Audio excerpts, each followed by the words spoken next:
어릴 때 이렇게 등을 토닥토닥 해주면 잠이 잘 왔던 기억? 혹은 뭐 지금도 누군가 이렇게 다정하게 토닥여주면 좀 위로받는 느낌? 당신도 그런 경험 있으신가요? 그냥 뭐 기분 탓이나 습관 이런 걸 넘어서는 것 같더라고요. 꽤 흥미로운 과학적 배경이 숨어 있는 것 같던데요. 네, 맞습니다. 오늘 바로 이 토닥토닥, 어찌 보면 참 평범한 이 행위에 숨겨진 과학을 좀 깊이 파헤쳐 볼까 합니다. 이 토닥임이 우리 뇌랑 몸에 구체적으로 어떤 영향을 주는지, 그리고 이게 왜 단순한 위로나 습관 그 이상의 의미를 갖는지 한번 같이 살펴보겠습니다. 좋습니다. 그럼 오늘 우리의 미션은 이 토닥토닥이 주는 그 즉각적인 안정감 있잖아요. 그 비밀을 신경과학적으로 좀 이해해보고 더 나아가서 이게 또 예상치 못한 결과를 낳을 수도 있다는 그런 반전까지 알아보는 거겠네요. 자, 그럼 한번 시작해볼까요? 먼저 어릴 때 토닥여주면 잠 잘 잤던 경험 진짜 많잖아요. 이게 왜 그런 걸까요? 특히 아기들한테는 효과가 거의 즉각적이던데 첫 번째 비밀로 자료에서 자궁기억 이걸 얘기하던데요. 네, 정확히 보셨어요. 핵심은 바로 자궁 환경의 재현입니다. 그러니까 그 리드미컬한 토닥임이 있잖아요. 특히 아기 엉덩이를 규칙적으로 톡톡 두드려 주는 거. 이게 아기가 엄마 뱃속에서 느꼈던 그 심장 박동 소리나 움직임, 그 리듬을 다시 떠올리게 하는 거죠. 가장 안전하고 편안했던 기억을 뭐랄까 다시 불러오는 거예요. 아, 그냥 막 두드리는 게 아니었군요. 그 리듬이 중요했던 거네요.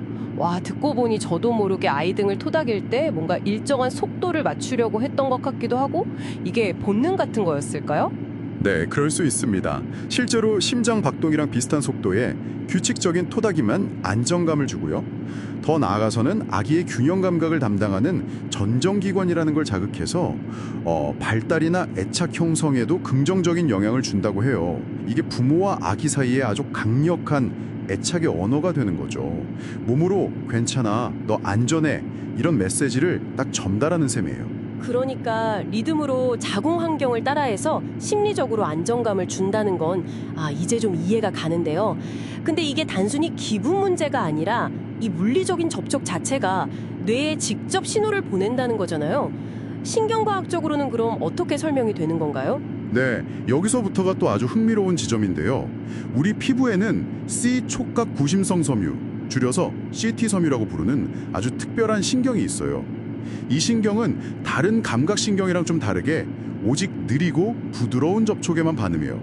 구체적으로 자료에 따르면 초당 한 3cm 정도 속도로 이렇게 쓰다듬거나 토닥이는 거, 여기에만 반응하도록 딱 설계되어 있는 거죠. 뭐랄까, 긍정적인 위로 감지 전용 센서라고 할까요? 와, 특정 속도의 부드러운 접촉에만 반응하는 신경이 우리 몸에 따로 있다고요. 진짜 신기하네요. 우리 몸이 이런 상호작용을 얼마나 중요하게 생각하는지 좀 보여주는 것 같아요. 맞습니다. 이 CT 섬유가 활성화되면 뇌에서는 그 유명한 사랑 호르몬 있죠. 옥시토신. 이 옥시토신 분비가 막 촉진됩니다. 옥시토신은 아시다시피 스트레스 호르몬인 코르티솔 수치를 낮추고요. 불안감을 줄여주고 정서적 안정감, 유대감을 높이는 효과가 있거든요. 결과적으로 몸과 마음이 편안하게 이완되면서 잠들기 쉬운 상태가 되는 거죠. 그야말로 천연 수면 유도제인 셈입니다. 수면 연상, 영어로는 슬립 어소시에이션이라고 하는 문제인데요. 이게 뭐냐면 토닥임이 아기를 재우는 거 유일한 방법이 되어버리는 거예요. 그러면 아기 뇌는 잠을 자려면 반드시 토닥토닥이 있어야 해. 이렇게 아주 강력하게 학습을 해버리는 거죠. 즉, 토닥임 없이는 잠들기 어려운 상태가 되는 겁니다. 그게 문제군요. 그럼 밤에 아기가 자다가 잠깐 깼을 때 토닥임이 없으면 혼자서는 다시 잠들지 못하고 계속 울거나 보채게 되는 그런 상황으로 이어질 수 있겠네요. 바로 그거죠. 스스로를 진정시키고 다시 잠드는 능력, 이걸 자기 진정, 셀프 수딩이라고 하는데 이 능력을 배울 기회를 놓치게 되는 거예요. 더 나아가서 여러 연구 자료들에서도 지적하듯이 이렇게 밤잠을 설치고 수면의 질이 계속 떨어지면요, 이게 장기적으로 아이의 행동 조절이나 주의력, 감정 통제 같은 전반적인 자기 조절 능력 발달에도 좀 안 좋은 영향을 줄 수 있다는 점, 이걸 간과하면 안 됩니다. 그럼 이걸 다 종합해보면 어떻게 해야 할까요?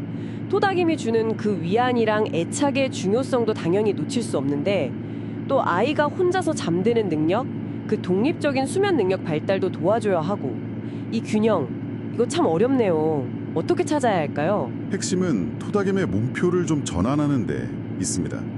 특히 생후 한 3, 4개월 이후 아기가 어느 정도 수면 패턴을 만들기 시작할 때부터는요.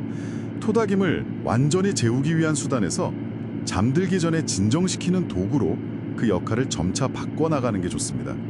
아이가 졸리긴 한데 아직 완전히 잠들진 않은 상태, 그 상태로 침대에 누워서 스스로 스르르 잠드는 법을 배울 기회를 주는 거죠. 여기서 중요한 건 토닥임이라는 그 강력한 애정 표현을 없애라는 게 아니에요. 절대 아니고요. 이걸 좀 더 현명하게 사용하는 방법을 찾는 거죠. 아이를 충분히 진정시킨 다음에 완전히 잠들기 바로 직전에 토닥임을 멈추는 거예요. 예를 들어 쉬 팻 같은 기법도 있잖아요. 쉬 하는 소리를 내면서 등을 리드미컬하게 토닥여서 아이를 안정시키되 아이가 완전히 잠에 빠지기 직전에 부드럽게 멈추는 거죠. 그러면 아이는 위안은 충분히 얻으면서도 마지막에 잠드는 그 과정은 스스로 해내는 법을 배우게 되는 거예요. 이게 바로 그 섬세한 균형점이라고 할 수 있습니다.